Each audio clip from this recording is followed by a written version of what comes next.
Ayan guys, ipapakita ko po sa inyo kung saan natin kukunin yung mabaho at malangsang amoy ng kambing, particularly sa ulo. Ayan, kung nakikita ninyo guys, dyan po sa likod ng mata ng kambing, makikita ninyo napakabaho.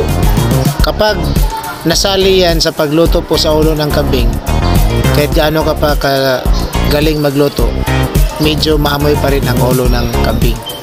Pero yan, tingnan nyo guys, masarap po ang ulo ng kambing, pero kung hindi mo yan makuha, medyo mabaho pa rin, medyo anghit siya or maanggo.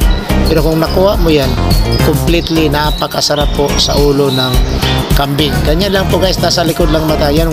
Yung puti na yan ang makikita nyo guys, mabaho yan. Katulad din po yan sa katawan ng kambing, meron din magkukuha na ganyan na mabaho na amoy, mabahong parts ng kambing na kinakailangan i-remove natin bago natin lutuin.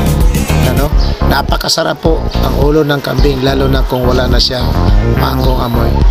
Ganyan lang po ang pagkuha. I-open lang ang likod sa mata. Ayan. If you like this video, please subscribe.